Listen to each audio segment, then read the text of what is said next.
Kalau kita kembangkan seperti ini, ya, basic model strategic management. Ada namanya environmental scanning, ya, saya sampaikan tadi, environmental scanning step pertama di dalam kita membuat strategic management.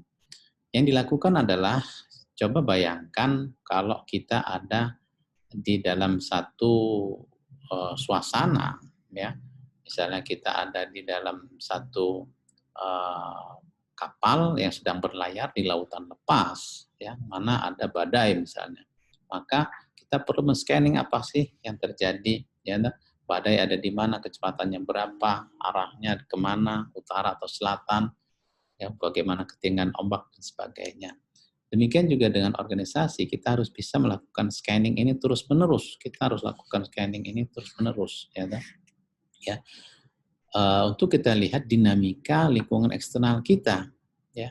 Ada yang namanya natural environmental resources and climate. Ya, misalnya kita bicara bagaimana dinamika natural kita, ya. Kalau sekarang secara mendadak ini ada pandemi COVID-19, ini natural resource, ya, environmental. Jadi mungkin juga ada perubahan iklim, itu juga natural yang nanti bisa berpengaruh pada berbagai macam dampak bagi organisasi. Ada juga societal environmental. Jadi dampaknya misalnya tadi ada dampak COVID, ternyata juga akan berdampak pada societal environment. Apa itu social environment? Social environment seperti misalnya bagaimana kondisi ekonomi, ya. Jadi kita bicara pandemi COVID-19 itu ternyata tidak hanya bicara masalah kesehatan masyarakat, tapi justru berdampak pada ekonomi masyarakat, ya. Dengan mereka memutuskan untuk berdiam di rumah misalnya, maka aktivitas ekonomi jadi terhenti yang itu berdampak pada daya beli masyarakat secara umum yang tentu dari sisi perusahaan yang produksi barang, maka dengan turunnya daya beli, permintaan, maka akan juga menurunkan penjualan yang akhirnya bisa saja memaksa perusahaan harus menutup operasionalnya. Kemudian ada task environment. Task environment ini kita bicara kompetisi di dalam industri. Ya, ini bagaimana tingkat kompetisi dalam industri makin ketat misalnya, ya, makin sengit, ya. Kemudian juga kita bicara bagaimana dengan stakeholders-nya, ya, bagaimana stakeholders kalau perusahaan-perusahaan yang listed sudah menjual sahamnya di publik, itu sangat penting, ya, cerminan dari bagaimana persepsi publik terkait dengan kinerja perusahaan, ya, misalnya sahamnya harganya turun, maka ini juga menjadi ancaman bagi organisasi.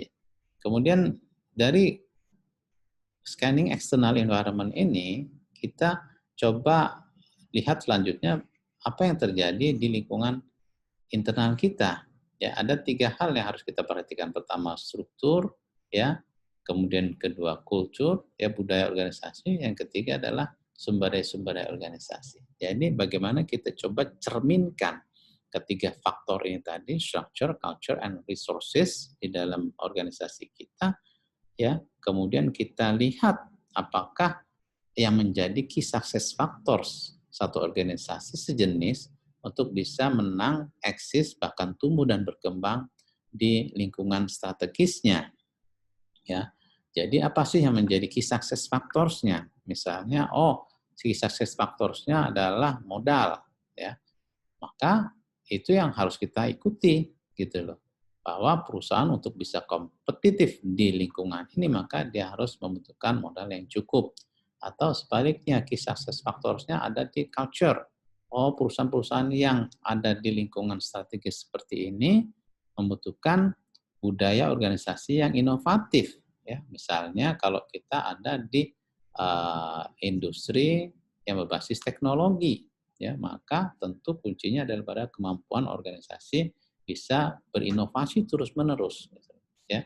Demikian juga dengan structure. Structure bagaimana bisa saja organisasi itu unggul karena strukturnya yang mungkin pipih dan lincah misalnya, ya. Ini yang mungkin bisa menjadi benchmark atau menjadi cermin bagi organisasi melihat apakah ketiga variabel ini tadi menjadi kekuatan, strength, ya, bagi organisasi atau bahkan kelemahan, ya, kelemahan. Dan ini yang nanti kita bisa explore kalau ternyata organisasi punya kekuatan di dalam hal operasionalnya, misalnya kemampuan dia di dalam berinovasi, maka itu menjadi namanya core competence organisasi yang nantinya bisa dieksplor lebih lanjut menjadi keunggulan bersaing. Nah, jadi dari sini kita akan lihat nanti, ya, akan lihat tentu akan dibawa kemana organisasi untuk bisa tetap hidup, tumbuh, dan berkembang. Ya, kita harus perhatikan bagaimana lingkungan eksternalnya. Dengan dinamika lingkungan eksternal tersebut memaksa organisasi untuk mendefinisikan secara jelas kemana arah organisasi, ya, yang kita sebut dengan orientasi misalnya di sini, orientasi, ya, orientasi organisasi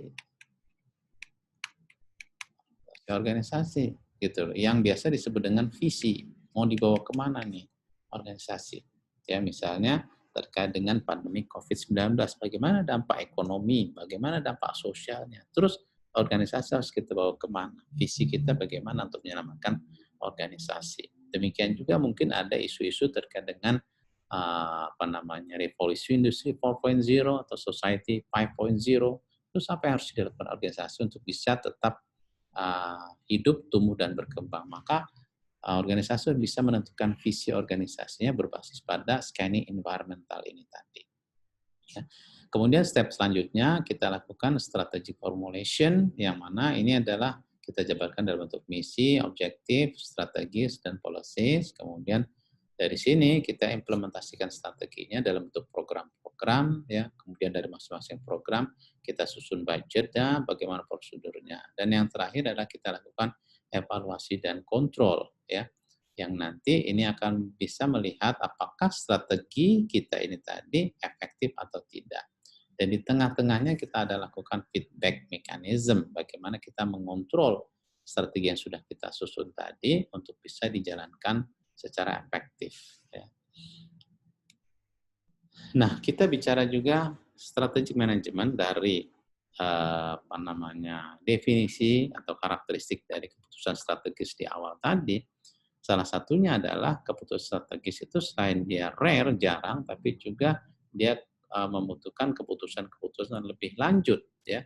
Jadi makanya ada tipe-tipe atau macam-macam strategik, ya, macam-macam strategi di dalam organisasi. Ada yang disebut dengan corporate strategy. Ini di level organisasi yang paling atas. Kalau di dalam perusahaan yang besar itu biasanya ada namanya holding company atau corporate headquarters, ya. Dan ini menyusun strategik besarnya, bagaimana portofolio organisasinya, bagaimana arah organisasi ke depan, apa yang harus dilakukan, apakah perlu akuisisi baru, apa perlu kita merger dan sebagainya. Keputusan-keputusan ada di corporate strategy tersebut. Kemudian ada namanya business division strategy atau business strategy. Ini level-level unit business atau strategic business unit. Ya. Kemudian terakhir adalah functional strategy, ya, strategi yang berbasis fungsi.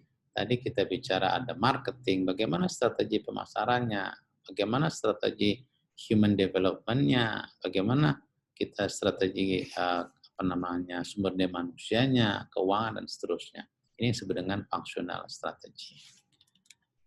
Nah, kemudian coba perjalanannya seperti apa? Ya ini tadi, kalau kita bicara strategic management process, ada paling tidak 3 level di dalam corporate, ya, 3 level.